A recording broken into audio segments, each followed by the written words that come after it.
let the muddied stream come clear, and let those who revere all purity in the will of God stand fast with determination to exercise the prerogative of their free will, yea, but on behalf of the mighty cause of cosmic service.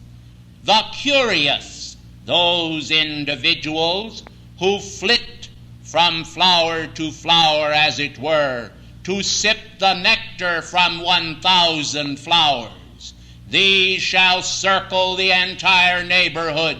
without ever knowing that they passed a scarce 10 feet from our door, and yet their hand did not come nigh the knocker. I tell you, beloved ones, as in days of yore, few there be that find the doorway on which is inscribed the sacred words, the will of God. I am come to do God's will, inscribed upon the soul with the pure angelic hands of those ministering builders of form, has not been recognized but only by a limited number of people in every age, and yet the cry pours forth from myriad hearts to set the world free, and individuals are constantly invoking freedom for mankind who do not themselves know the value of the very breath which they draw. If they did, they would call for an infusion of the sacred fire into the precious organs of respiration, that they might thereby fill their being with the aspiring breath which seeks to find reunion with God and all that He stands for. Mankind today require in this hour to be shaken from their places of outer security, for there is no security in human consciousness or in human creation, but only in the limitless expansion of the will of God into the chaliced force field of man's consciousness does security begin to be externalized, and does the holy breath begin to realize itself. O mankind of earth, in this hour of peril, when the world trembles on the brink of insanity, I declare, let the crystal clear mind of God flow forth its purifying currents, that the world may be transformed by the transfusing essence of the sacred fire from the holy band of light's own radiant children. Now, beloved ones, as I gaze upon the screen of life to peer through the Maic delusion, I am convinced that the world is not as the world would have itself to be, but exists in a miasma of hypnotic suggestion, whereby the free will of man has paid allegiance to the free will of other men who are not worthy to loosen the latchets of the shoelaces of their holy Christ self or God presence, and yet these individuals continue to exercise a form of tyranny over others and cause the entire human race to suffer as a result of the degradation that is constantly poured into the stream of consciousness by those whose greed is paramount and who will not listen to the voice of conscience. Now I say, in this day and age, the Lord Himself continues to work the mighty works of man's perfection, and one is taken and another is left. I tell you, it is a matter of mankind's free will and choice, and yet some individuals dare, I say they dare to consider that the holy laws of God are not truth. The laws of God are self-evident, and they stand as in England of old, when the first codification of English law began to express to mankind a measure of purity from one life stream to another. For if men lived by the golden rule, they would not require the rigidity of the law. But because mankind do continue to desecrate one another, the law is required in order to establish an equity in the force field of human relations. And yet the voices that are watching upon the wall have cried out, "Behold, the night has come, and the pestilence walketh abroad in the land, and discord and inharmony rules in the hearts of men, where the sweet peace of the descending dove of the Holy Spirit ought to rule, and the chalice of man's attitudes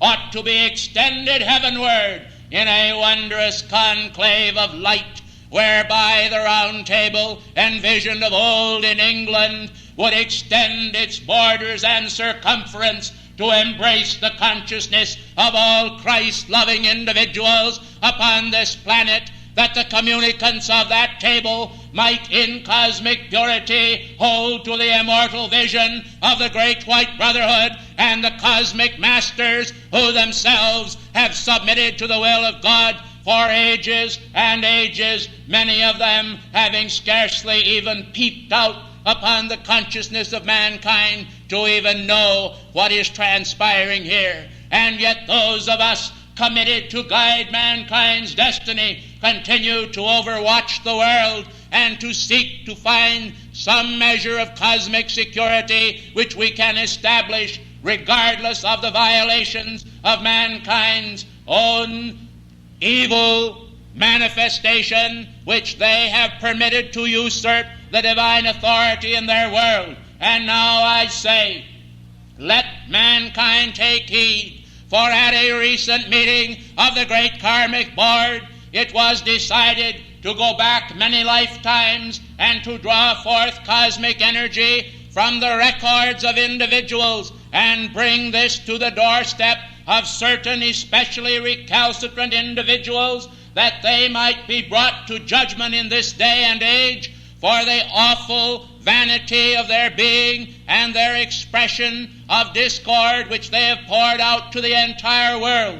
Beloved ones, do you realize that the tools of the black magicians are still active in the world and are perpetrating most infamous acts of human discord in their own net and web of delusion, which they weave in order to desecrate the Christ image? And yet today, as I also gaze upon the pure in heart, I see a mighty fortress of light, whereby, as hands clasp hands the world around, through a great divine harmonium, all this expression of man's inequity can be encompassed around by a mighty network of light, securing in the bastions thereof mankind's freedom. For the masses are like sheep, I say to you all. They are like sheep scattered upon the hillsides of the world. They do not know where to go, and they cry out in the night, and they invoke with an imploration the manifestation of the deity. And yet, when the answer comes and the knock is heard in the doorway of man's conscience and consciousness, there is no one awake to perceive the voice of light, and the sound is not heard, and the light is not perceived, and the darkness continues unabated over the face of the waters of mankind's disturbed human consciousness. Would you then, blessed ones, stake your own fortunes upon this discordant manifestation? I think not. You will recognize in my release this night, a great cosmic purity which is predestined to awake certain individuals who, upon hearing my words, will recognize that all of the life which they have lived in this embodiment previously has been as nothing, for they have not recognized one whit the total dedication to which they ought to dedicate themselves, and the mighty purity of consciousness which they ought to secure for themselves. Ladies and gentlemen, if I were as some mankind are, I think that I should hang my head until it lowered itself between my very legs in shame for all the opportunities that life has given them, and yet they have not recognized it, nor stirred themselves from the awful sordidness of human creation and the discord which they have continued to spew out upon mankind. And I am sorry to say that ever so often there are individuals who have this light, who in a thoughtless and careless moment become a partaker of such elements. I recognize, however, that as in my own life,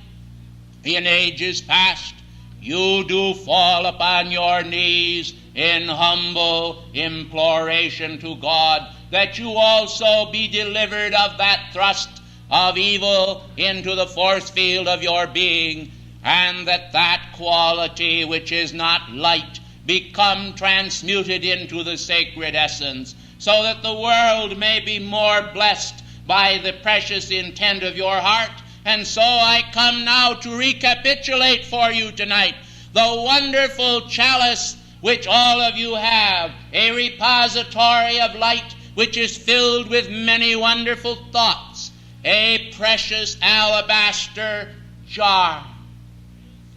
holding within itself the purity of the sacred fire. It is as this precious heart, a heart of light, and yet it glows with such a radiance that mankind would not be able with their physical eyes to gaze upon the dazzling power of spirituality when it is invoked by those who are determined to go all the way unto their own full reunion with the Godhead. Ladies and gentlemen, how do you suppose that Archangel Michael, with all of the love and blessing which he has poured upon mankind, feels when the tremendous Christ radiance, the unifying essence of God, is released and individuals spurn that? I tell you, it is a mighty action of karmic responsibility which will come to the doorstep of those individuals who in their own disunity and disarray have not recognized the necessity of calling forth into their own mind and consciousness the power of the Christ mind. Do you see, precious ones? This is the law of God functioning for all time, that an individual is accountable for the thoughts that enter his mind. For you are given, precious ones, a power of equity in the light of God that never fails, whereby, if you will, you can speak to any discordant or unrighteous thought, desiring admittance into your world, and say, you have no power, and so will it be. But if you, precious ones, will admit it into your heart, do you think that heaven itself can cast it out without your precious permission? You see, blessed ones, the law works on a voluntary basis, and it is so essential that those of you who will enter in to the fullness of your free will shall realize that true free will is that wholly dedicated to God and not consecrated to the Moloch of the human ego with all of its monstrous human action, which does bring about such havoc in the world of men without for 1 minute conferring one single blessing upon any part of life. Do you see, precious ones, then, how that mankind in this day and age, seeking to find their cosmic identity, must enter into a greater awareness of God determination than they have ever had before? They must shake their very bones. They must quiver their minds with light. They must expel, I say, all the action of mankind's own human consciousness and see there the wonderful mind of God in all its creative radiance, which has framed the worlds and so wondrously created a consciousness without peer in the universe. There is no consciousness to compare with the consciousness of God. And so then I say, ladies and gentlemen, will you accept my charge as to the knights of the Round Table of old? And will you enter into a sacred covenant with the holy will of God and carry upon your own heart's altar a thrust for a cosmic purpose? Will you determine that the past is prologue and that this is the cosmic hour of destiny, when here in Los Angeles, the city of the angels, men and women of cosmic destiny shall make their cosmic mark for God, which shall be marked upon akashic substance forever and forever as a turning point in world affairs, when all of the previous history of the world is rolled back as a scroll, and the mighty perfection that gave all this joyous, wondrous elemental activity birth is able then to be the full manifestation of that which God and the great silent watchers held in the beginning. Ladies and gentlemen, will you please be seated, for I have noted your deference to the cosmic law, and I am thrilled with the essence of devotion which you have poured forth from your hearts as a cosmic flame. Now, think not for one moment that that which I have begun here shall end here, for it shall not even end upon this planet, but it shall be a wondrous manifestation, as it were, of a cosmic ark of safety, a radiant gathering together of illumined men and women in the world of form to follow the wondrous code of conduct of the great white brotherhood, which has never yet been recorded by anyone in the human level and written down to its fullest extent, but is written in the hearts of men and in the hearts of women of cosmic destiny, and so shall it be. For it is our determination to make our mark in your world this night, not only in this room, but all over the planetary body, and therefore I am calling to the mighty blue flame angels to descend now through the atmosphere and part the veil of Maya in the name of God, that there be established here a pillar of Hercules in the name of God, that it shall come to pass that there shall issue forth from this pillar a fountain of cosmic Christ determination, which men may look to and see, as in days of old when the children of Israel, wandering in the wilderness, perceived the pillar of fire as a witness through the night, and were able to reestablish their faith. I am anchoring in this place then, this mighty pillar, a monument of gigantic proportions to the holy will of God. But I think you will be delighted when you are told, as you now shall be, by my own great guru, the significance of all that which is done here now.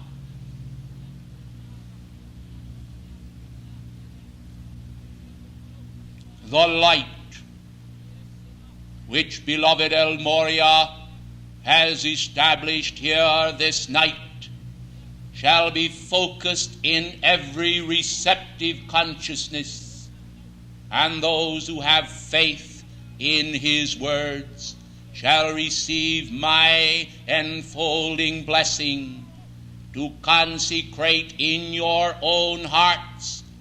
a miniature focus of Hercules, to remind you in those moments when you are prone to forget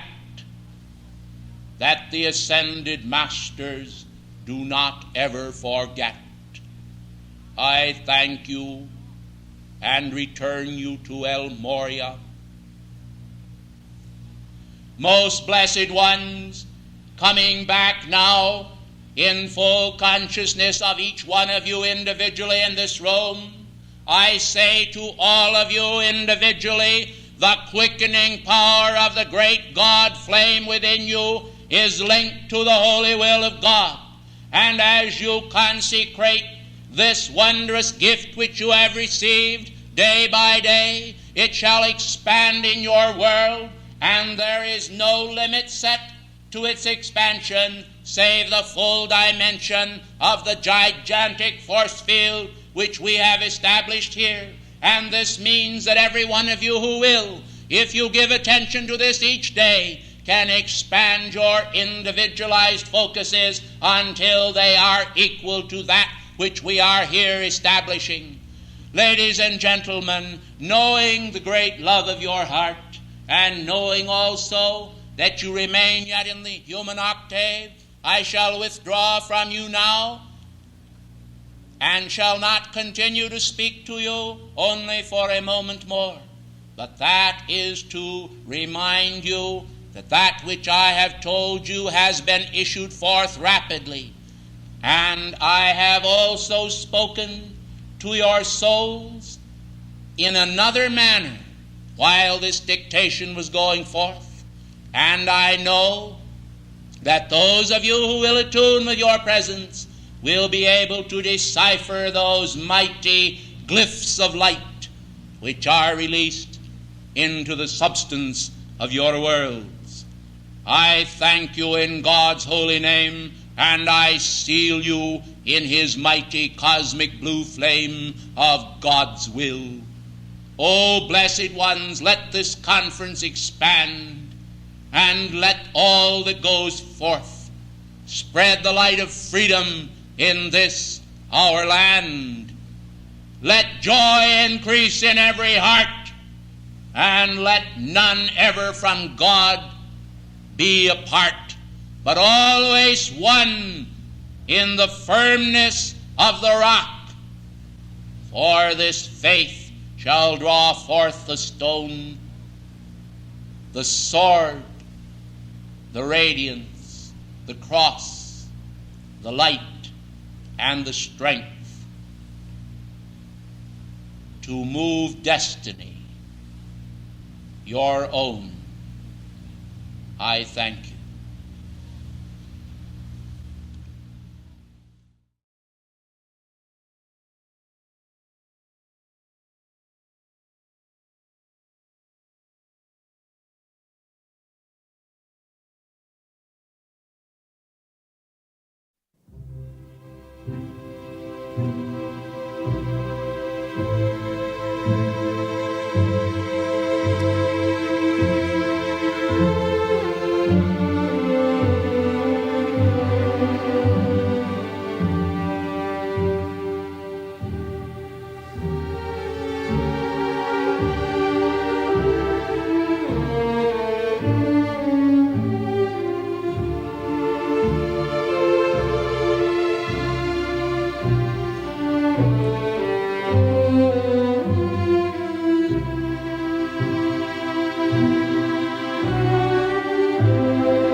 Blessed ones,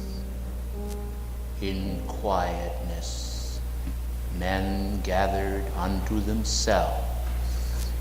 the wondrous Spirit of God, and fashioned upon the altar of their heart a wondrous cosmic being, to expand and expand and expand until he filled all things. The relative size of many things has caused confusion to enter into the hearts of men, because they have reasoned only with their outer thoughts, and they have not always lifted up their hearts unto God, unto the plane of ascended Master Love and Light. If they would understand all life far beyond this earth, this system of worlds, or even the known universe, is reposing so gently upon the altar of God's heart, and yet he cometh down to abide, to commune, and to enfold all of his children everywhere. The delusions of the senses have taken their toll over the face of the earth, and to this present hour many in the name of religion do despite to the Spirit of grace, and yet we who serve the holy cause in all purity of heart continue our service and work unabated. We shall not end our service to mankind simply because one individual or another does not accept holy truth. We shall but intensify the action of our love, wrapped and enfolded in holy wisdom as a mantle, until more and more of mankind find it possible for themselves to accept the ascended master laws and to walk according to these great laws. Blessed ones, pause to think for a moment the state of consciousness of those individuals who to this hour abide in an orthodox state of outer world confusion. These do not see clearly the mysteries of the universe, and although there are times when they choose to be most brazen about it and to declare to mankind that their knowledge of the Christ and of the law is most excellent, we who abide in the secret place of the Most High and who know holy truth are able to see the small speck of truth which they hold. Precious ones, the very emptiness of their hearts and the burdens thereof would speak to you not to add to it the weight of your condemnation. I know, blessed ones, how prone mankind are to be tempted, particularly when individuals seem to be most officious in their manners, and their ego in expressing their knowledge of the law seems to override the chelas of the greater light. Blessed ones, in quietness possess your souls, and be not affrighted by the fact that many wander in the byways of delusion. Remember that their own mighty God presence is the shepherd of their souls, and in due course of time will bring them safely to the great sheepfold. It is ever so true that some of them may wander the balance of this embodiment, yea, and another, or even 3 embodiments or more, without ever discovering the great holy truths that will make them free. But this is not your concern, blessed ones, but rather to express the law of harmony within the force field of your own being and find your own freedom while calling for the manifest perfection of all life. You must do your best according to the degree of your understanding, and not in any way be turned aside from fashioning a beautiful life for the sake of any individual. I tell you, blessed ones, if they knew more, they would do more concerning the great law. But because they abide yet in the temple of ignorance, they do these things, and they need your love, for it is your love that will free them and make it possible for them to come ultimately to the great altar of their own victory. Now, I would like to say to all of you how that in the past much wrong has been done over the face of the entire earth in the name of religion by those who have within their hearts a great portion of light according to their own assessment. But unfortunately, there is one small area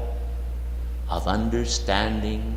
which is not cleared up, and this concerns individuals and their expressions of wrong or lack or misunderstanding. You, blessed ones, must understand then that your own mighty I am God presence is the fullness of all that you could ever desire, and that you have in your presence, locked there in its great love, this wondrous gift of life. Rejoice then in the immortality that is within you. You need not fear, blessed ones, that God in his great plan has not taken into account all things, for he has given into the hand of the hierarchy a multitude of blessings, and with those blessings great responsibilities. I wonder how many of you are aware of the many times that El Morya and Saint Germain have pledged some important facet of their own energy on behalf of the Chelas of light. Well, blessed ones, it is more frequent than most are aware of, and yet mankind, and particularly the students of the light, are unaware of this. The students of the light ought to be aware of this, you see, blessed ones, and all mankind ought to also have some knowledge of these great laws.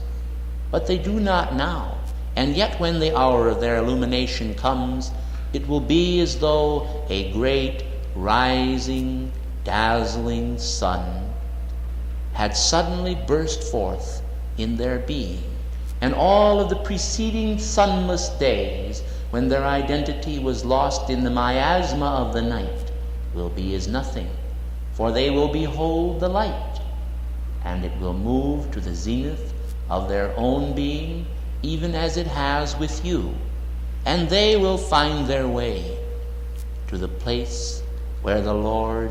lays, right within their own blessed hearts. But you see, precious ones, there are many temptations on the path, and none hardly more subtle than family, friend, and loved one, who in some way or other seems to have lost their way and not recognized the great laws which you hold so dear. It is necessary then, in this day and age, when Saint Germain requires a very great service to light and assistance, that as many as possible of the Djwals will cut the cords that bind them to matter and form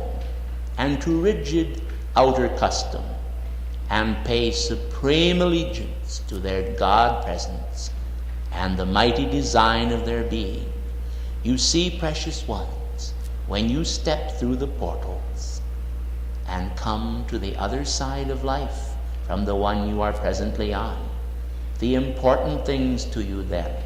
will be whether or not you stand in the will of your presence. It will not be a question of human will that will be acting then. It will be a question of the great divinity that conceived you.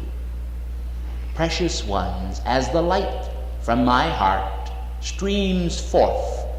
tonight into your midst, it is a freeing action of intelligence and cosmic pressure designed to bring you the golden flame of illumination that will make you masters of your own world. Oh, the world today is very wise, precious ones. They have a vast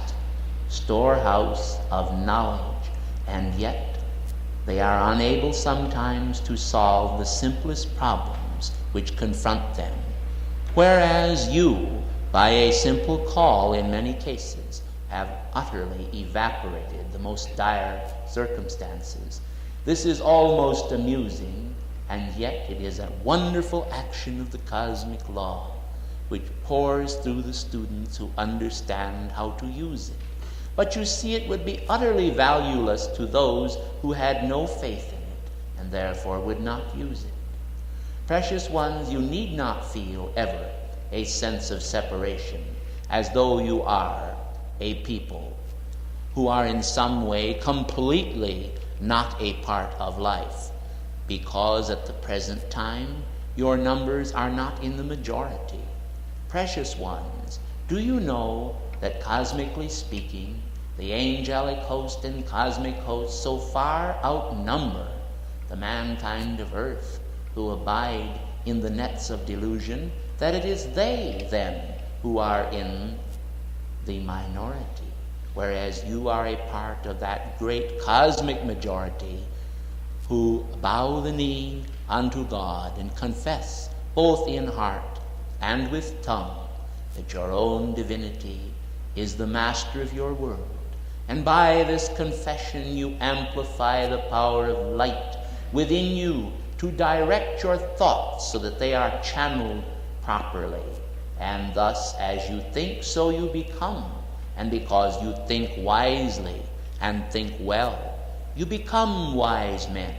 and you are completely charged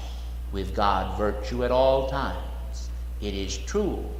that mankind do possess a dual mind, and that they frequently find that the one mind seems to be eclipsed by the other. This you must understand, but not necessarily agree with. You must understand, blessed ones, that your divine mind, the mind of Christ, and the mind of your presence, and of your higher mental body, must always be given dominion over all things. When the outer seems to assert itself, it has no power if you will not give it power and recognize it as supreme. This is difficult, blessed ones, for mankind actually, in fact, many times recognize the outer mind as supreme, and I say this even occurs with students who have studied the work for many years and understand the laws of freedom and the laws which Saint Germain has made known unto you. This I do not say nor do any of the ascended host with any measure of condemnation, but only to confirm to you that alertness is the requirement of the hour, and it is not an alertness that abides only for a session or two, for a day or two out of the year, but is the requirement of every moment forever until you ascend. Do you understand then, precious ones, how very important it is that you never let down your guard or submit to the voice of human reason when the power and pressure of light and of your presence is so close at hand? Precious ones, it is true that many do not recognize the voice of their presence when the presence speaks, and because they are not able, it seems, to fix in consciousness the vibratory action of their presence and remember it, they are sometimes swayed temporarily to accept the outer reasoning of the mind. Let this not cause you distress, for it is in a sense of distress that you find less responsiveness to the heart of the presence. The most important thing, precious ones, is that you gauge your entire temperament by the qualities of the ascended masters, that you think of yourselves in the role of ascended beings. Therefore, the voice of the presence is always heard in the heart of an ascended being, and the power and pressure of the presence moves with limitless ease through the life of an ascended being. You then, as an ascended being, will find the mighty light rays from God's heart just magnificently expanding in your being, so that they pour forth from you and reach out all over the world, and the love from your heart becomes the love from the Master's heart, and you become the Master in action. No blasphemy is in this, blessed ones, but only a supreme entering in to the joy of the Lord and the wonder of freedom's heart. Now, as this class has been assembled in this place for the purposes of the ascended masters, I wish to tell you tonight that I am counting on you individually to draw forth a radiance that has never before been drawn forth in this city. I want you to absorb in consciousness that this can be done, that this is possible. I do not want you for one moment to have a feeling that it cannot be done, for in a great unity of heart and purpose, it will be accomplished. And when this class has gone down into the pages of cosmic history, it will leave in its wake a measure of cosmic beauty that shall permeate the lives of mankind for generations to come, and bless the entire earth with the golden radiance of God's wisdom. Now, precious ones, let no one fear. Let no one think for one moment that we are not aware of the thoughts of every individual in this room. We simply can only respond to the highest measure of your thoughts. And if perchance you desire to know some specific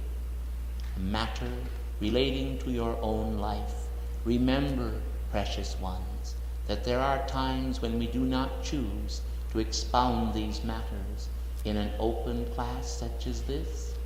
but we choose to bring it directly to your heart and to the attention of your own mighty I Am presence, and your presence will make known to you every requirement of your life. These meetings are specifically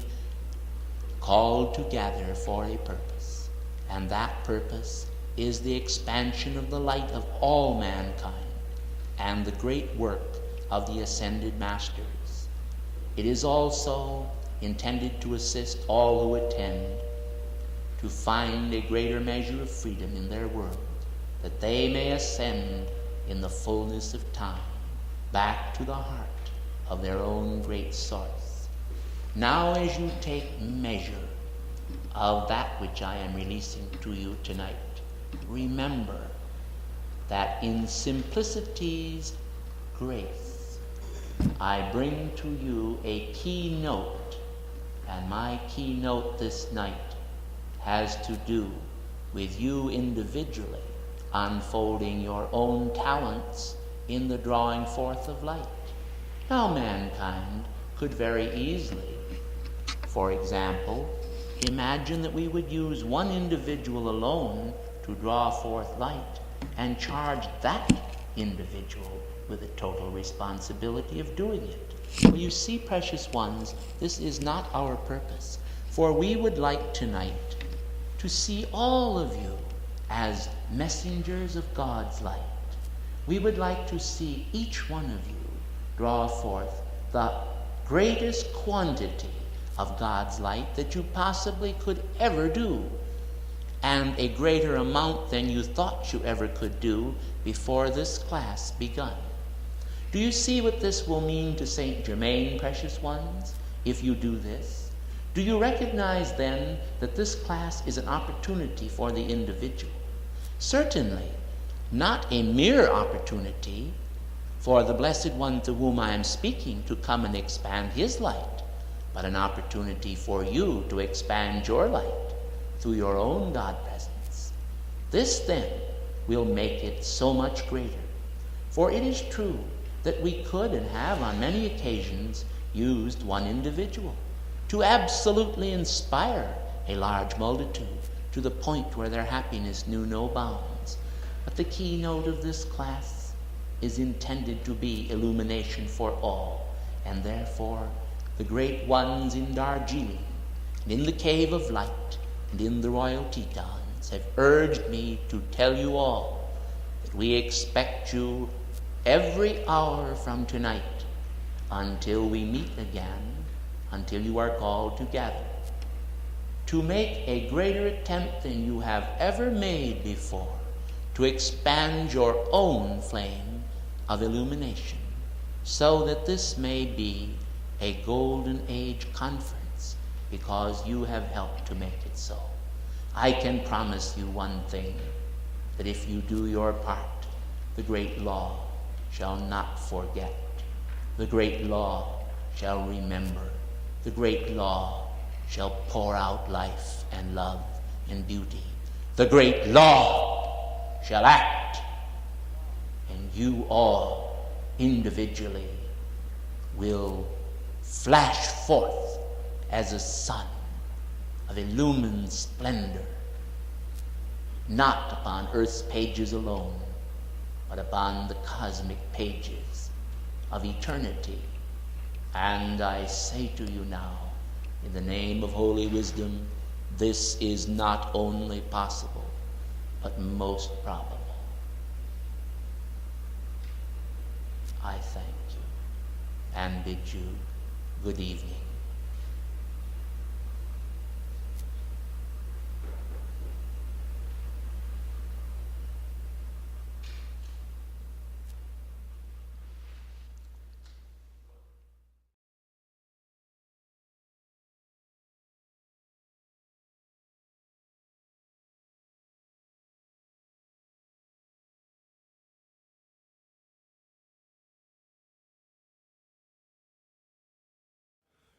Golden days in the sunshine of a happy youth,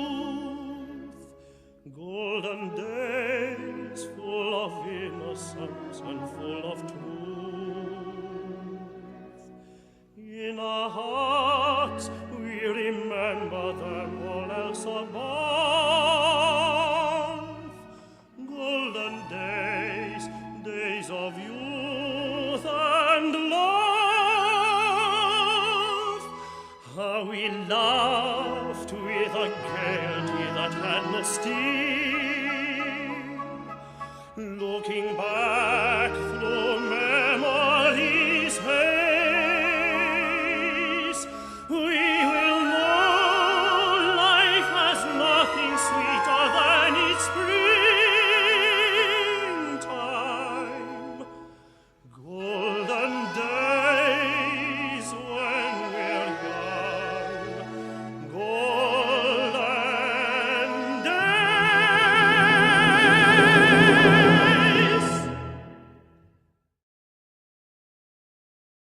Peace be unto thee.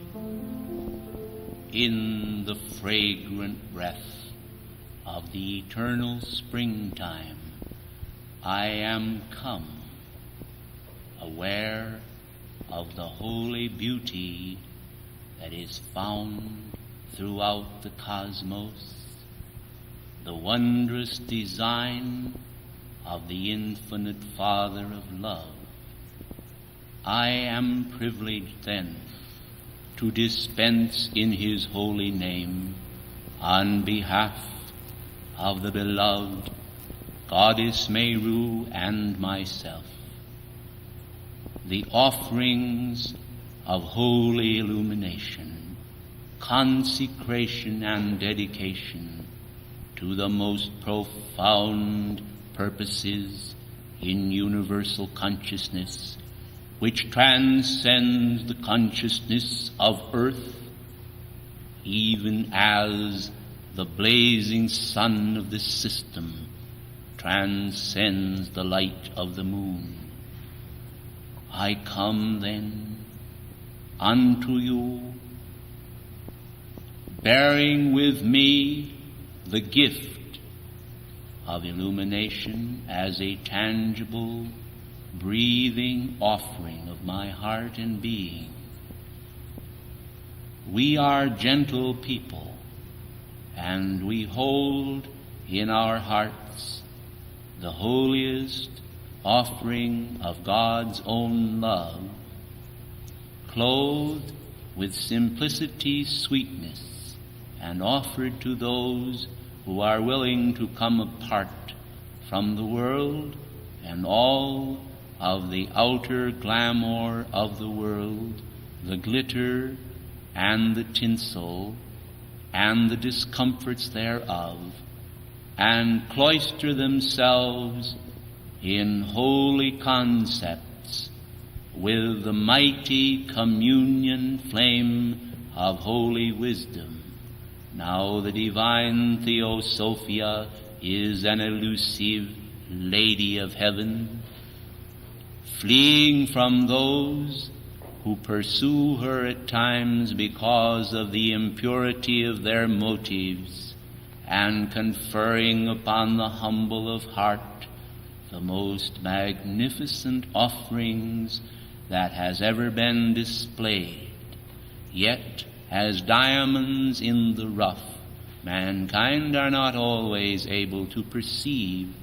the fragrance of a soul when that soul is in contact with them,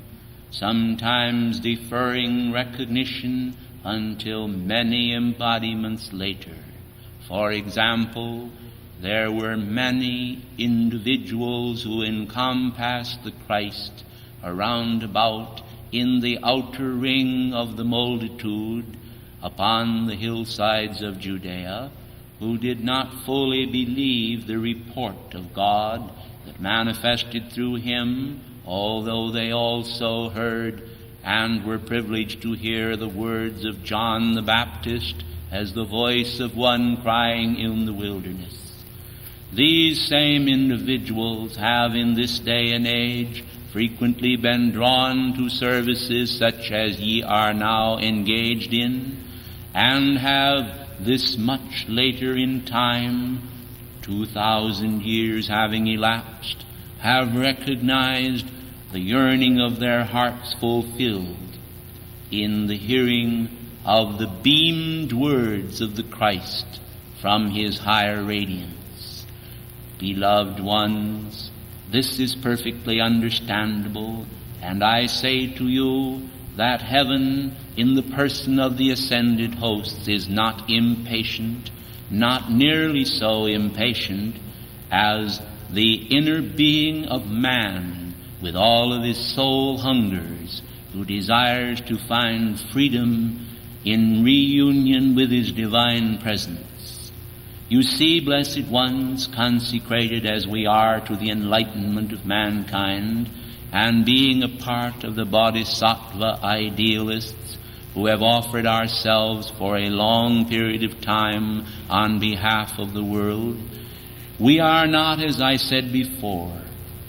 impatient in awaiting the manifestation of mankind's perfection,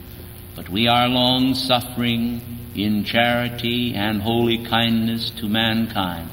Yet the great urge comes from within the souls of men themselves, and is a restlessness which drives and compels them to do all manner of things which keep them from holding contact with the mighty Holy Spirit, the outbreathing flame of their own reality. Receiving then the impetus of the Holy Spirit and denying that blessed Spirit by reason of their attachment to the delusions of the senses, mankind become captivated by those masquerading entities, and even at times demons, as it were, who are in rebellion against the perfection of God. Move then aside from the pathway of perfection and purity, they pass through the quagmires of extreme tortures of being, of mind, and even of body, and need especial help in this day to free them from those delusions. Blessed ones, the purity of the Christ ideal is a white stone, which when given to a man bears within it his new name, the new name which is also the old name given at the beginning, which is as the lost word, gone forth from his consciousness, even as a pool of water evaporates from the heat of the sun, dispersed throughout the air, and no more a part of the clay vessel of his own identity.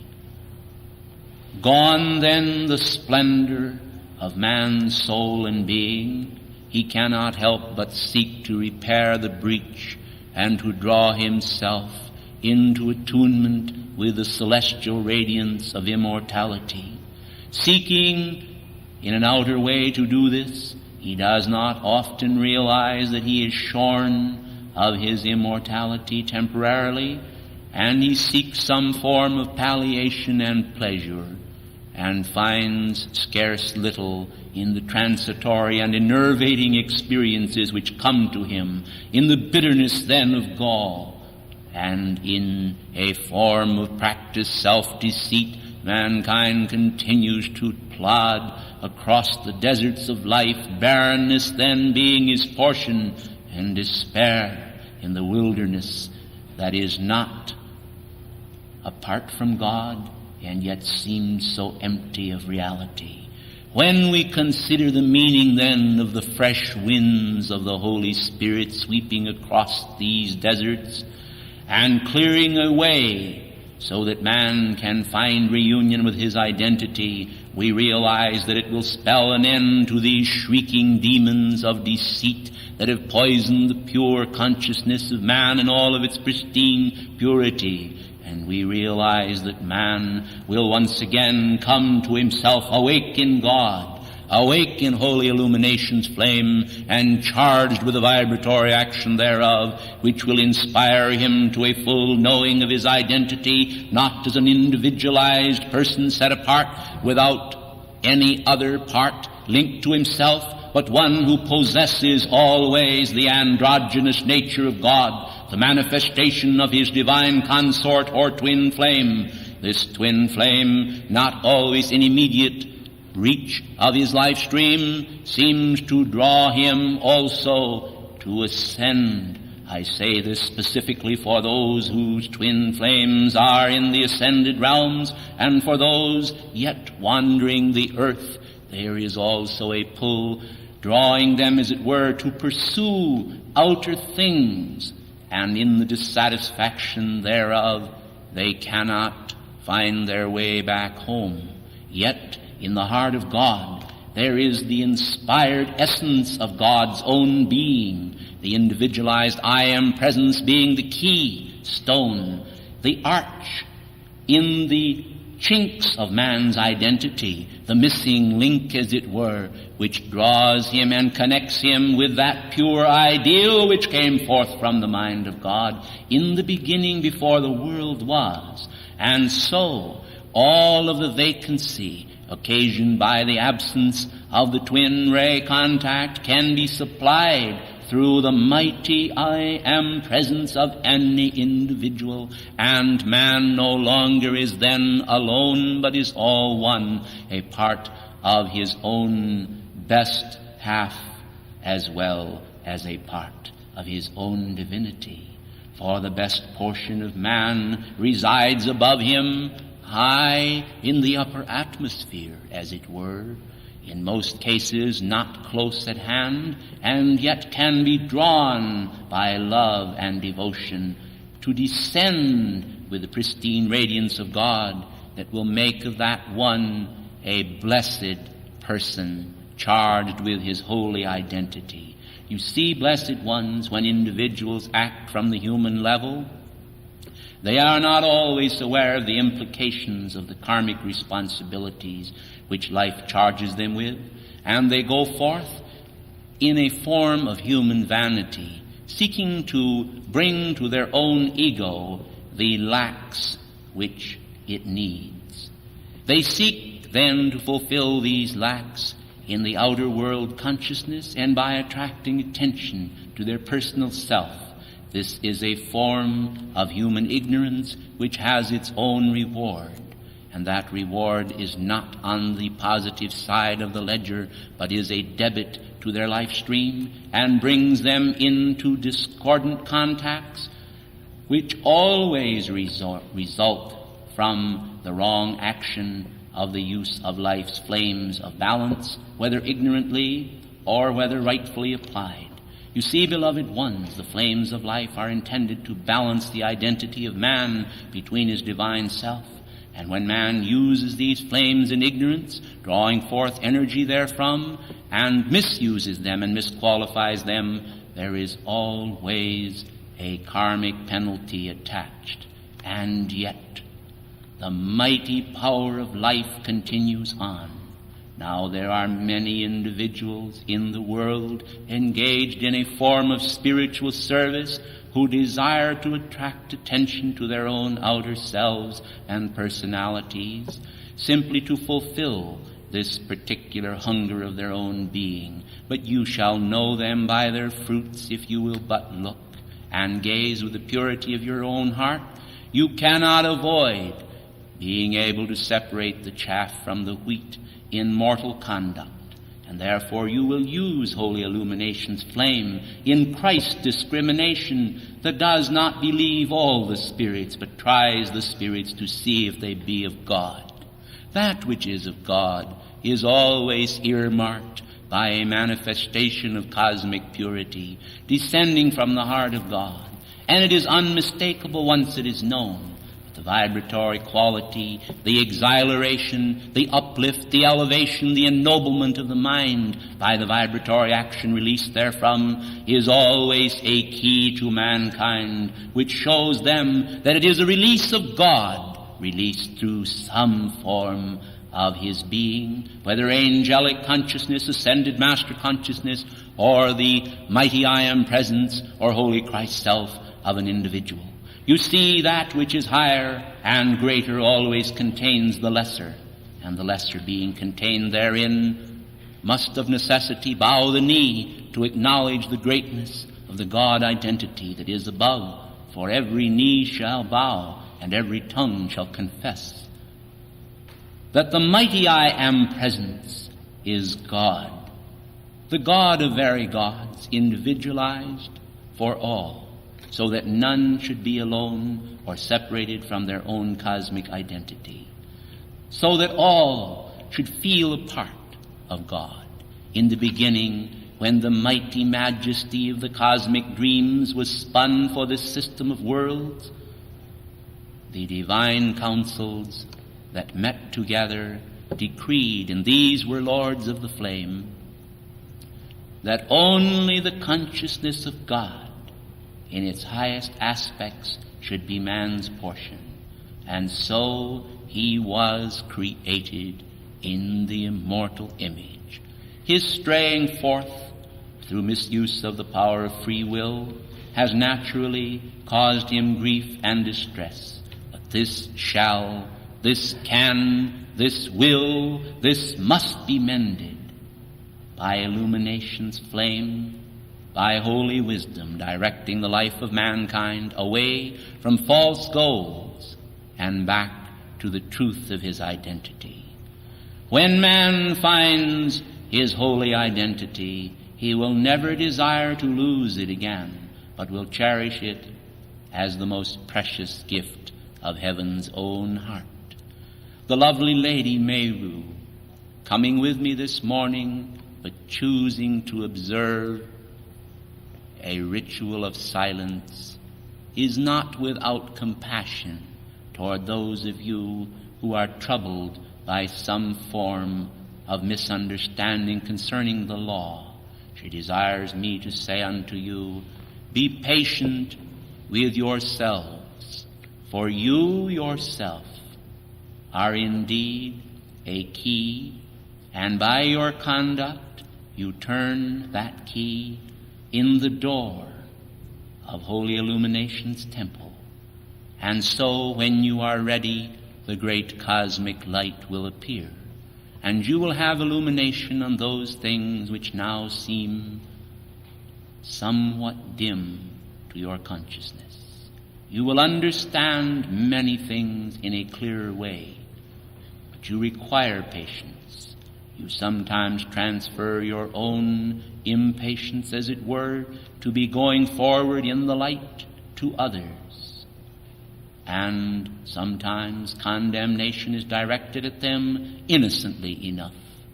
This is not God's will, and this I advocate that you do not, for it also bears with it a cosmic penalty. Not that God desires to chastise, but that the law must be fulfilled, that you come to holy wisdom's fount and know the difference between truth and error. All that is kind, that is benign,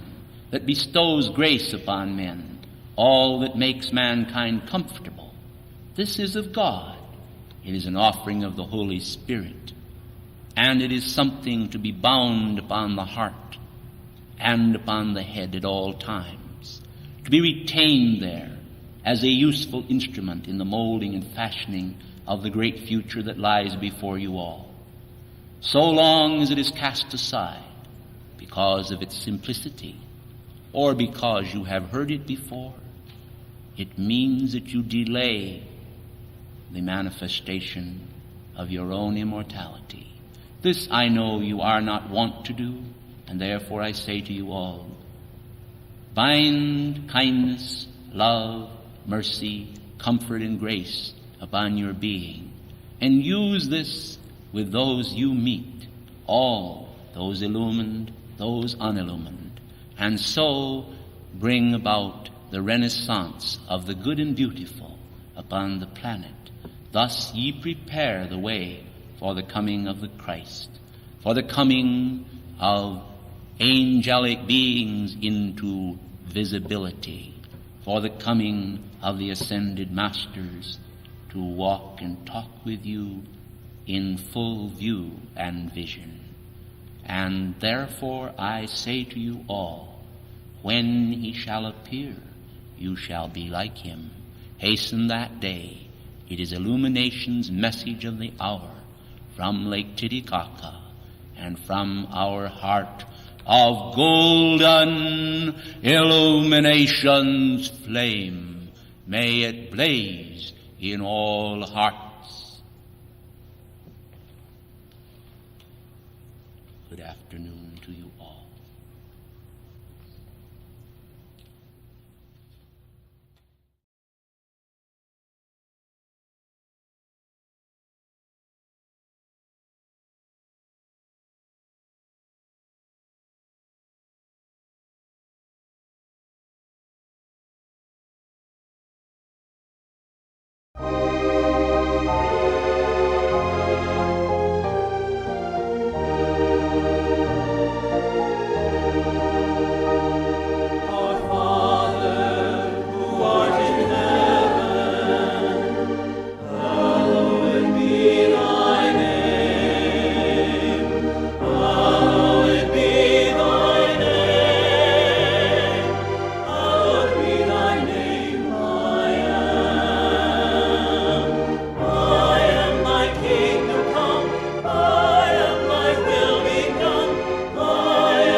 Rabboni, and so I am. But ye have another tutor, closer to you than any other,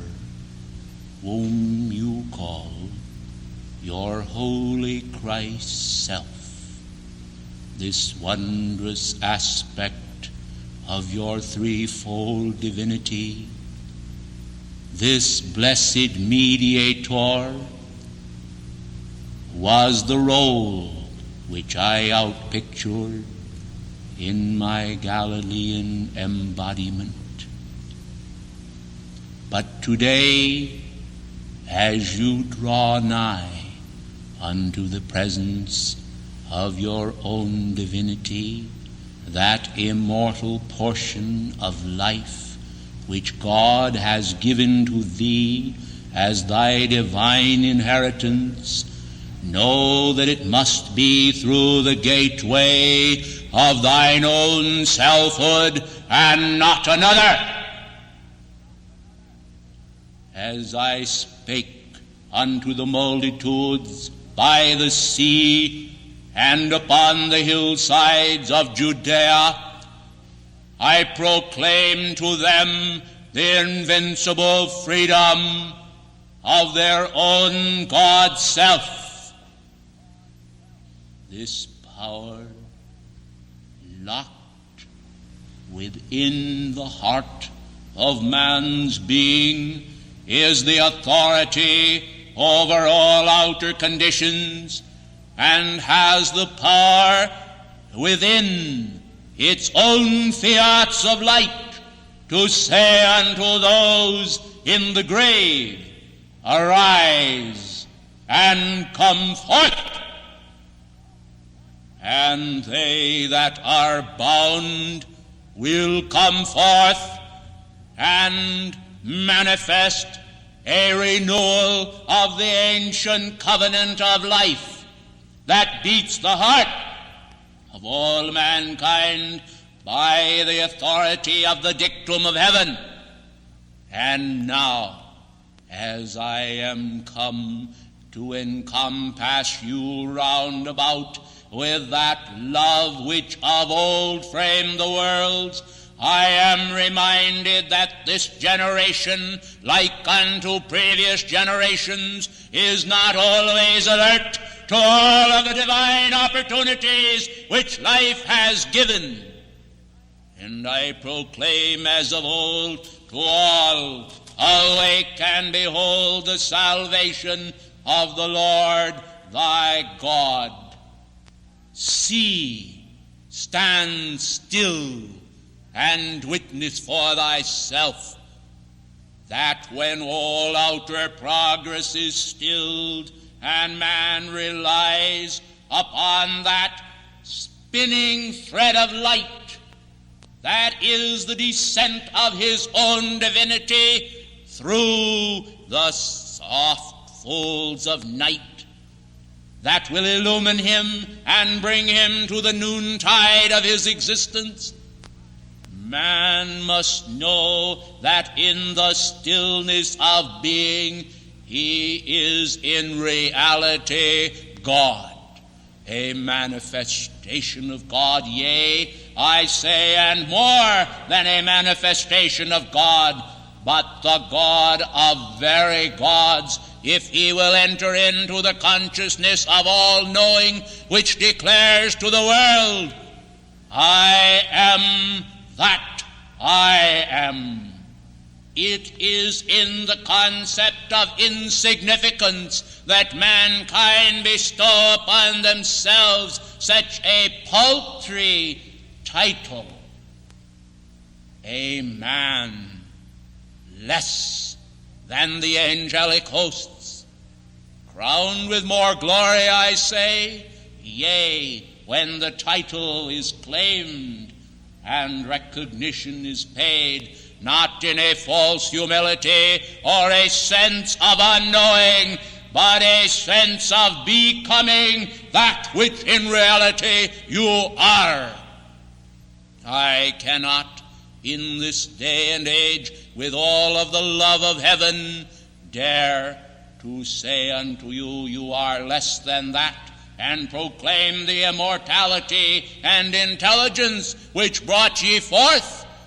upon the screen of life, to breathe forth in this day and throughout all ages the blessed consciousness of God. His goodness I proclaim anew,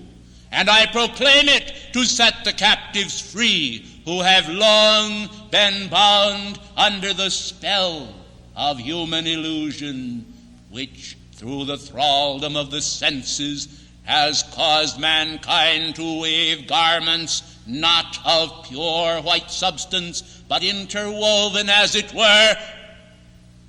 with the false identity of egoism, the mania of constant depression which fashions through the fabric of fear a cloak to seal man in those elements of delusion and confusion which have caused him so much distress through the ages. Yet I am come this night nigh unto the very door, proclaiming the self-same love, which can do no harm to aught of man or beast or creature, whether great or small, but only to hold that wondrous and beauteous perfection within my consciousness and within your own, which will make you free to breathe anew the air of heaven, and see then in all thy seeing that around thee there is in manifestation in the invisible world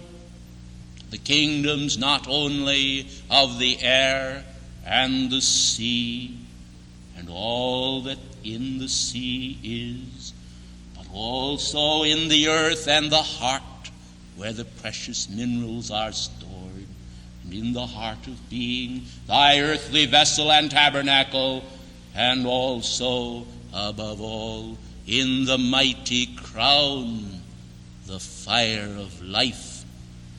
that infuses thy form with energy, and the heat of being that swells and expands until the temple becomes the gold of the spiritual tabernacle, abiding then to hold the elder patterns of God's art in the wondrous design that will set you, O man, apart from all that is the mold of human decay, and release the substance pure into the bosom of thy divinity, the ageless security which comforts you at all hours. Travail, let it go. I say, let it go. Why will you hold a consciousness of travail? Why? Do you think because I knelt in Holy Communion in Gethsemane that I sustained that hour before the awful dawn of that day? Do you think that I sustain it now specifically in memory? I but refer to it as an hour, an epoch, a part of one of my embodiments. And although it was the final one previous to my ascension, I take delight in the manifestation of God's victory, the victory which brings rejoicing to the angelic hosts. For there is naught of human pain or sorrow or anguish that delights the Father's mind, nor can he gaze upon the events which mankind seems so prone to dwell upon, for his eyes are too pure to behold iniquity, and he commits to the divine mediatorship of the Holy Christ's self the contact with the evolutions of earth, that shall raise them from the depths and degradation of human despair and exalt in them the purity of the beings of the air. Those wondrous angelic messengers of light and love who sustain me in those moments when all of the forces of evil conspired, as it were, to tear me asunder from the mighty reality that became my own victory over death and over all destruction, and permitted me to ascend in that wondrous consciousness of God that is with me forever and is your portion even as it is mine. I cannot comprehend the need for man to abide in the delusions of the senses and in the outer world of distress, nor can I permit my consciousness to be pulled down to that level of consciousness. I come this night then to raise and to exalt ye all into the wonders of our Father's love. His kingdom given unto me is not denied unto thee, nor will he deny thee, if thy heart in all cosmic purity will seek his own virtue and claim it as thy own. For this will atone for all errors mankind have made, and will make them unafraid to face the victory of life, and know God wills it so. I say to ye all, the terrors and the pestilences of life must give way to the flaming sword of the Holy Spirit, which quivers now in Edenic splendor as it did long ago, when the jeweled sword was drawn forth to guard the way of the tree of life, and to separate imperfection from perfection, to sever light from darkness, and to determine the bonds of man's habitation, that he should not walk beyond the point which keeps the way to his immortality until he is ready to shun the delusions of the senses, to cast them forth, that they be no more a part of himself, to claim them no more, nor to desire them. To dwell in the house of darkness is to depart from the house of light, and the house of light is the place where God is in all of his radiant splendor, your Father and mine, whose starry perfection pours out to the world through his great love, the love that flows forth in torrents from your heart in precious moments when the joy of heaven is nigh thee, and departs from thee as a scroll rolled up when thou art nigh unto the world and all that the world conspires to do to the immortal perfection, to crucify me afresh, as it were, in the immortal concept that man cannot accept that he is in truth and in very truth a being of light,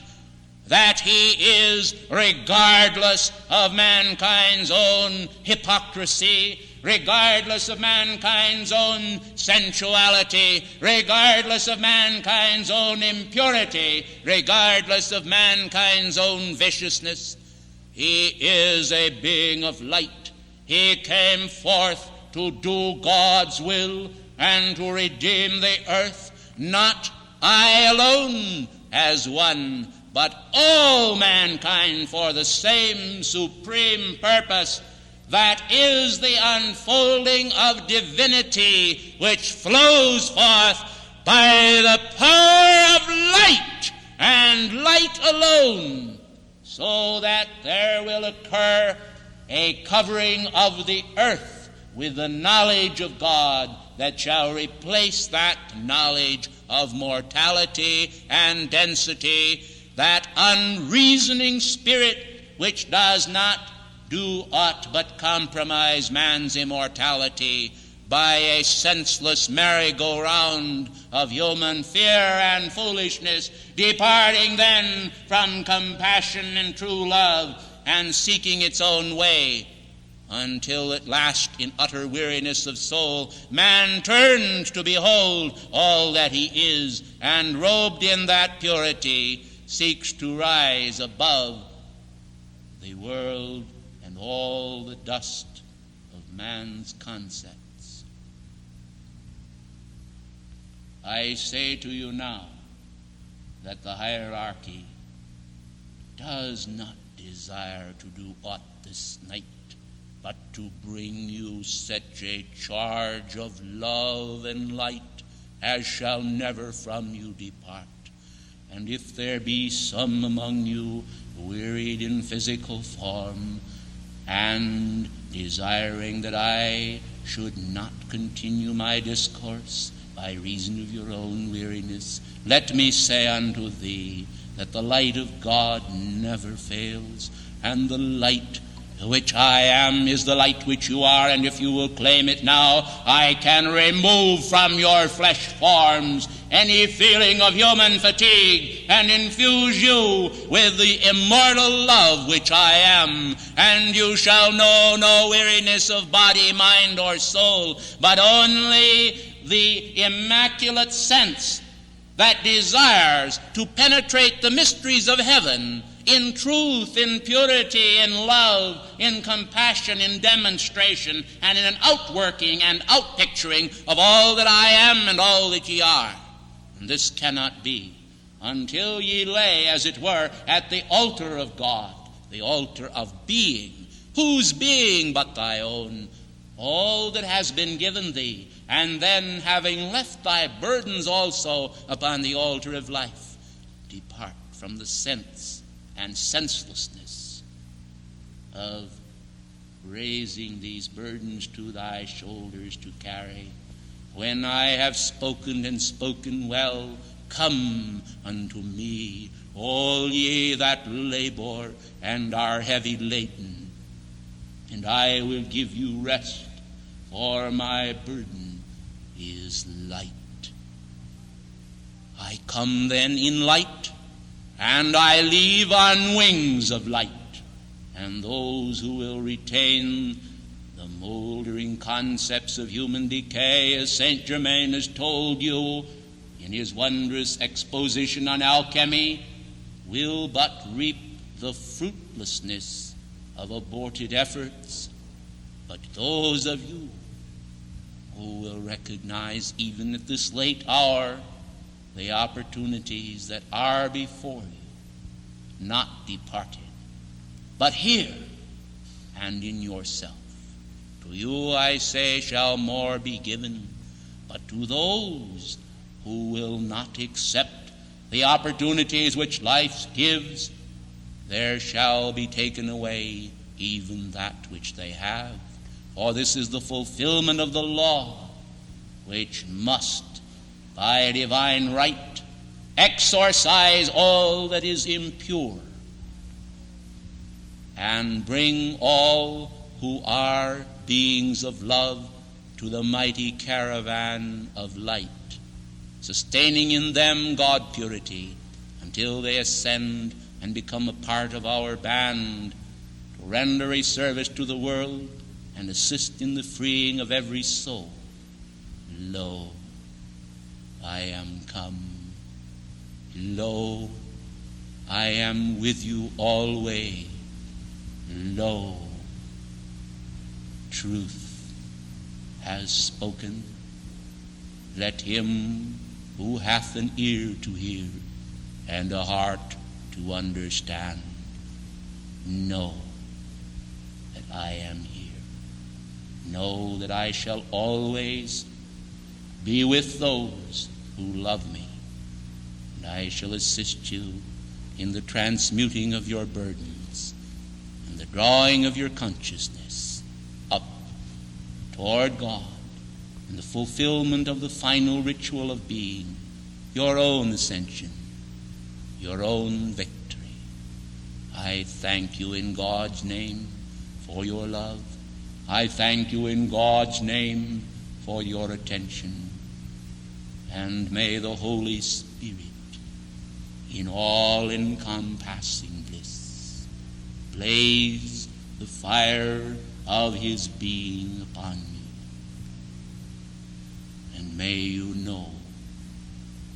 in truth that in God's own name ye can together affirm, be still,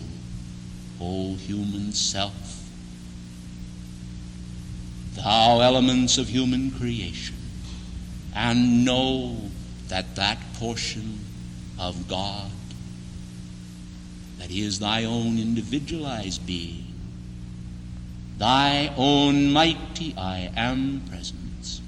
is God, thyself in action. I breathe upon you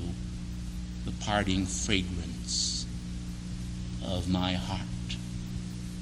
and the roses offered to me by every soul that has ever loved me from the beginning of mankind's own worship. And yet this I desire not, for I would have obedience to the precepts of God rather than adoration. This is my charge,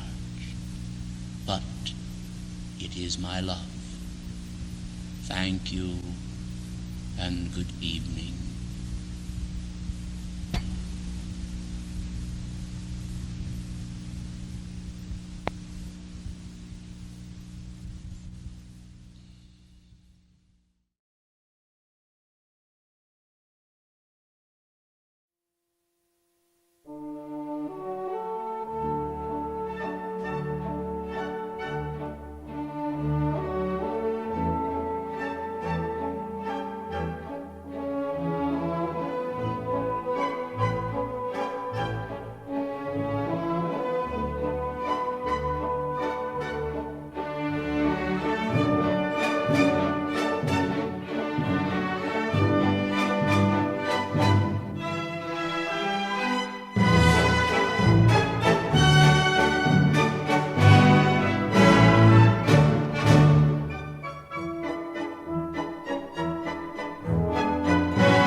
O thou wondrous divine opportunity,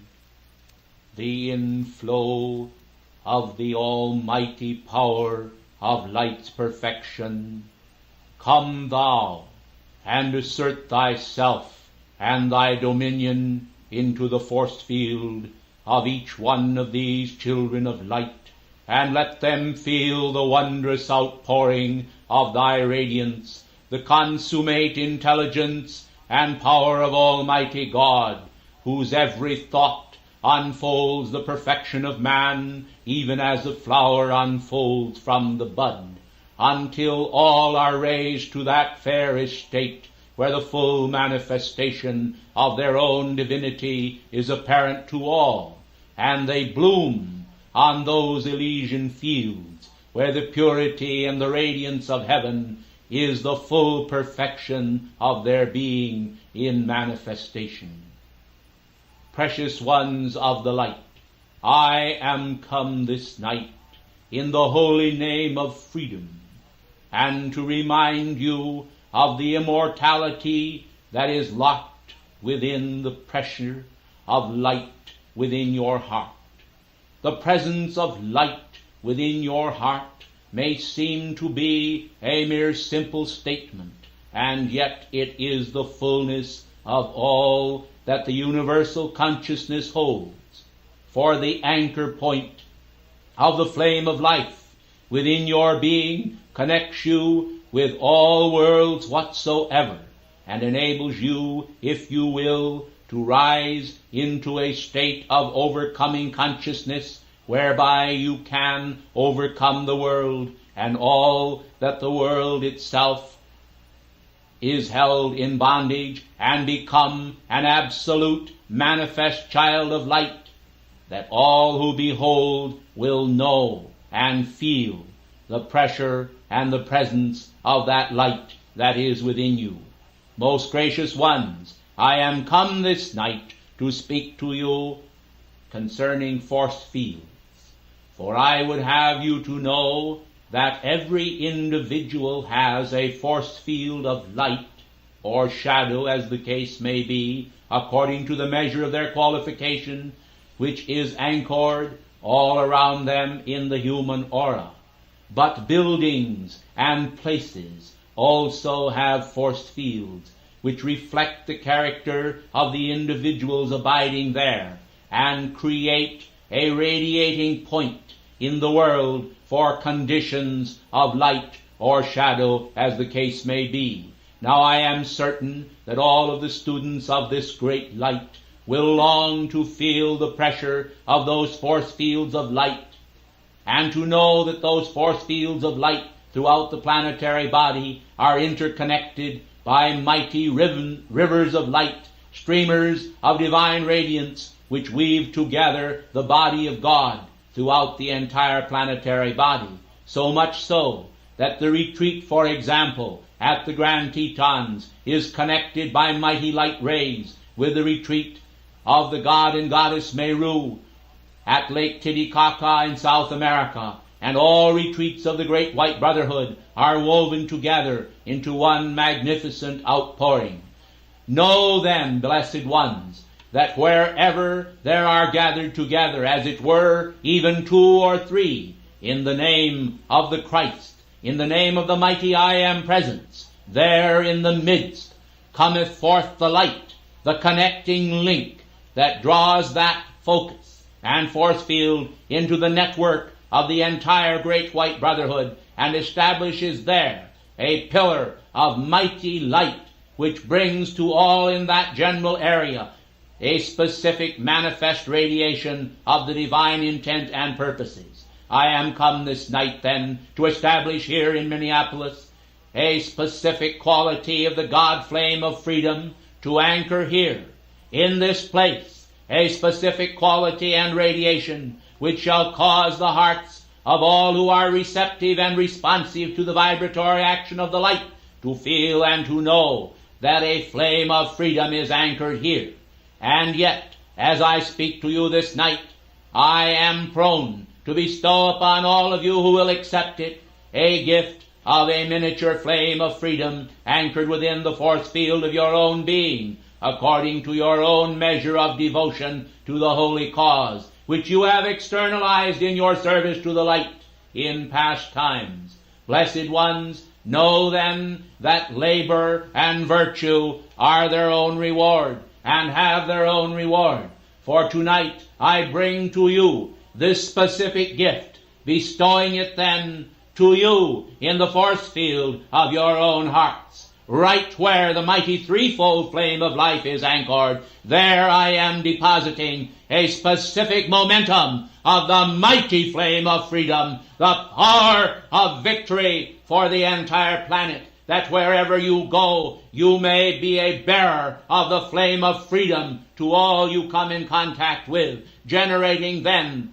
and creating mobile force fields, so that you will spread abroad the mighty power of light and its perfection, as though you were a moving star, an advent of great light, which told to all peoples everywhere of the great incoming of the mighty stream of freedom from the heart of God, which shall come forth in the golden age, and shall anchor in all of the many force fields of light throughout the planetary body, the mighty connecting link of their own divinity, which shall cause all people to become one, not only in heart and feeling, but also in every endeavor that is dear to their heart, the cherished ideals of freedom then to become the cup of man's longing, filled with the contact with their own mighty I Am Presence and the power of the ascended masters, reaching forth through the veil of the invisible into the visible realm, to let all see reflected in the identity of man, not the density patterns of human creation, but the mighty patterns of infinite freedom, which shall remove every trace of human discord,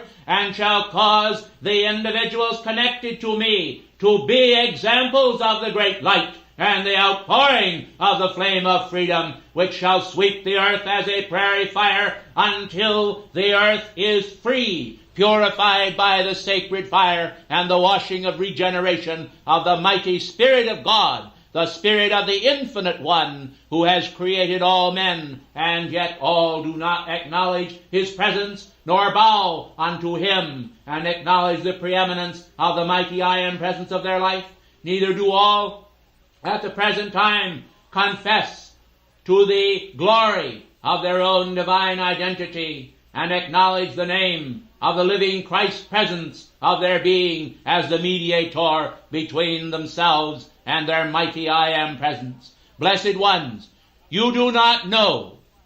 the great good that is bestowed upon the world as you issue forth these decrees, these magnificent patterns which you are creating, then becoming established foci of light, and causing many to come to drink of the fount of light. You see, blessed ones, there is a threefold service to be rendered upon the earth, and that service is to serve not only the needs of mankind, but also the needs of the angels, for they also have needs, and their needs are to serve mankind, and then, blessed ones, to serve the needs of the elemental kingdom, that they may be cut free from the imposed discord which mankind have thrust upon them through wrong thought and feeling, causing them to be locked, as it were, and encased in a mold of silt and human creation, the substance of mankind's density, which has no part with their own I Am presence, but is a misqualified action of mankind,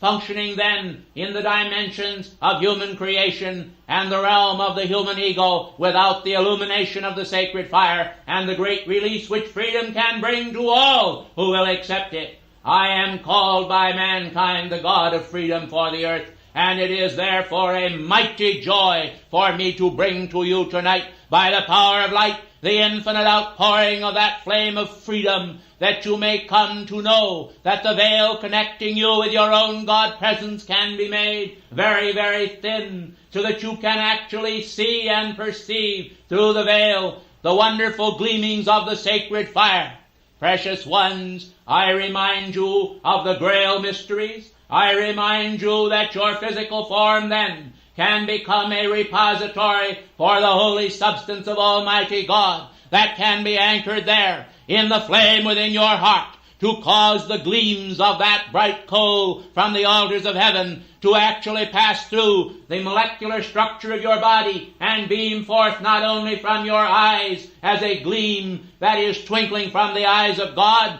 but as the manifest power of the sacred fire gleaming forth from every cell, renewing then the vitality of your physical body, infusing your mind with holy substance and compassion, and filling your emotions with an infinite love for God that refuses to submit to the densities of mankind and demands of life that it have its own cosmic identity asserted as the moving power, the cause, the first cause of all action in that individual's own world. Precious ones, so long as mankind are content to be guided by the whims of human reason, the fallacies of human thought, and the awful deceits practiced by human emotions upon mankind, they will find themselves going astray from the pathway that leads to infinite happiness. But when they recognize the power of Almighty God to give them their freedom at this specific moment, and then to maintain by the power of light and its superior intent the fullness of their own divine perfection at all times, they will find that they are entering in to an era of such happiness as will cause them to desire nothing as much as the perfection of their own divine presence. And because they have intensified the desire of their own presence to draw forth from heaven the virtues of heaven, they will become manifest tokens and symbols of God's love for the earth and its entire environs. Mankind then will be raised, as it were, on mighty wings of light. They will be raised from the phoenix-like ashes and will be raised into an infinite sphere where their services to the earth can become a unified action of the cosmic Christ, and there will not be those elements of human discord that hitherto have served to divide the body of God very well, so that they have prevented a manifest integration of the bodies of light upon this planet and the full outpicturing of heaven's glory, that mankind might see not as through a glass darkly, but face to face into the immortal knowing of their own divine perfection. Now, blessed ones, when I came, I spake unto you concerning force fields. Now let me bring to your attention that the grid of the force field is divided, as it were, arbitrarily into a series of small squares which extends from the center of the force field out into space. And this space can vary according to the intensity of the force field.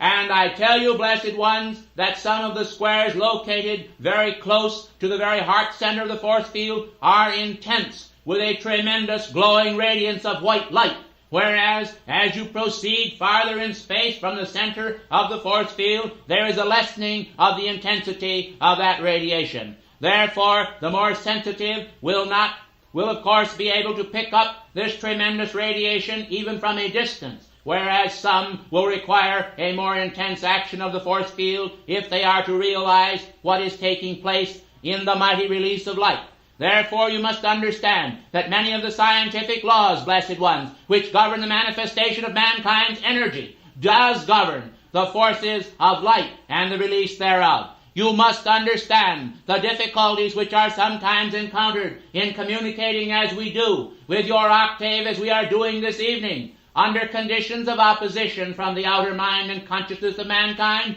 who desire to prevent the manifestation of our words and the release of our substance with all of its purity into your world. For I tell you, in the darkness and shadow of ignorance, mankind have become bound to a regimen, and that regimen has never in all eternity given them their freedom, and I tell you it never will. For you cannot bring forth light out of darkness. You cannot bring forth purity out of shadowed and impure substance. You must recognize that the greater does indeed contain the lesser, but the greater must flow into and infuse the lesser with a full radiance of its own perfection until there is drawn forth by a summoning of the holy will of heaven, by the individual's own will harnessed thereto, a complete release of the necessary requirements of the great law, which shall give every individual their freedom when the fullness of time is come for the manifestation thereof in their own world. Now I tell you, blessed ones, when force fields of light are established and multiplied throughout the planet, it will be an integrating of the great power of light and an intensification of the cosmic grid from all of the force field, so that there will be no spot upon earth that will not be saturated with an intense action of light as it is released. Do you see what this then will mean to mankind, who are presently engrossed, as it were, in the building of monuments to their own personal ego and the acquirement of money, that they may cause mankind to tremble because of their monetary power? I tell you, blessed ones, for money's sake and for the sake of filthy lucre, the mankind of earth will do almost anything, even to bring about the defeat of great nations and destruction. They will betray their countries. They will betray their homes and families. They will betray their own divine presence for the sake of money. I tell you, blessed ones, this is an action of the money beast, whose center, lying over Wall Street in New York City, has caused a manipulation of the stock markets many times to the destruction of many individuals. But, blessed ones, do you realize what the action of man's love of money has done to the cities of your own country? How it has brought about not only places where individuals act in a manner most unbecoming to their own divinity, but also deceive mankind and attempt to deceive the very deity within their person. And yet, of course, It is a known fact to you all who have an understanding of the great law that this is impossible, for the eye of God sees all and knows all that is taking place everywhere, and the divine hierarchy, through its great cosmic link of angelic intelligences, is able to report to the great lords of karma on the instant every single act of mankind, so that there is no individual anywhere who is able to proceed in the darkness of his own being to perform nefarious acts and then escape the action of the great law. But, blessed ones, these grids and force fields of light have their counterpart in force fields of iniquity, which are scattered throughout the land and released to mankind in intense action of shadowed substance. In order to counteract this, then, it is necessary that more and more force fields of light be tied together throughout the planet, that a great cosmic integration may cause the seamless garment of the Christ, as this beloved messenger spake to you about, to be actually the swaddling garment of the earth, to bring forth the mighty cosmic Christ intelligence to all mankind that shall enable the entire earth to enter into their freedom and to know and to be the fullness of their own mighty I Am presence. Be still then and know that I am God is a fiat which you may enter into daily, and in the consummate entering into find your freedom from all the entanglements which mankind release. Do you think, blessed one, that the outer actions of mankind have any meaning to your own immortal destiny? I think not. For the most important problems which you ever will encounter are the problems of bringing yourself to the feet of your own blessed divinity and permitting that blessed presence of life to take you by the hand and to lift you up as the prodigal son to the very heart of God and say, I am calling you now to come unto me and to be free from all foreign entanglements and to give the great allegiance of your heart unto me, that I may give myself unto you in my fullness and see that you are the breathing image of myself in action here. Blessed ones, for many reasons I shall take my leave of you now, but not without that kiss of immortal peace which I have bestowed upon you in the flame within your heart, the kiss of freedom, which, I tell you, blessed ones, can only be amplified by service to the holy cause. Your destiny is in your hands, individually and collectively. You serve as individuals to receive the presence of God and to be the presence of God to all life. But you are also collectively a great outpouring of our love to mankind. Be that in action here. And I think that when we come before the Lords of Karma with the presentation of the fullness of the action of this year's accomplishment, it shall be most glorious and holy. And whereas some among mankind may not acknowledge its power and pressure, I think that those of us whose eyes are open not only to the Spirit of God and His holy truth, but to the Spirit of love as it passes abroad among you and walks your streets in your own person and in the person of those angelic intelligences, will rejoice at that hour, because I am come, and the holy cause of freedom, enhanced then by the immortal love that is alive within you, the breathing intelligence of the angelic hosts, will so completely integrate you with the being of God that you shall feel the thoughts of mankind yet unascended and the pressure of their prayers and calls unto the deity, and you shall rush forth during the night hours while your body sleeps to join Michael's legions and the powers of the angelic host to serve mankind and the guardian angels of their presence, to be a comforting presence of life everywhere, and to lead, as it were, blessed ones, that double life which every ascended master in ages past has done, to find then that by service and love to light he has won his victory in the fight. He has indeed entered in to the fullness of God's power, the power of light over sin and human density, the power that forgives and is the consummate mastery of all substance, all energy, and all principle. I say unto you tonight, go forth in freedom's light and be the perfection which I am, the perfection which your presence is. For in that presence I abide. I abide in the divine presence of myself, my own mighty I am presence, into which I ascended now long ago. And ye who will may yet come in this day and age to find the wondrous freedom which I abide in, and to be an outpost even in this hour of that holy life. I thank you for your attention, for your dignity, for your grace, for your service, for your energy, for all that you have done for and on behalf of that cause. And may your blessings continue without end, an unbroken blessing of cosmic service that shall make the earth free for God and for the I am presence in the heart of the great central sun. I thank you, and I bid you good evening.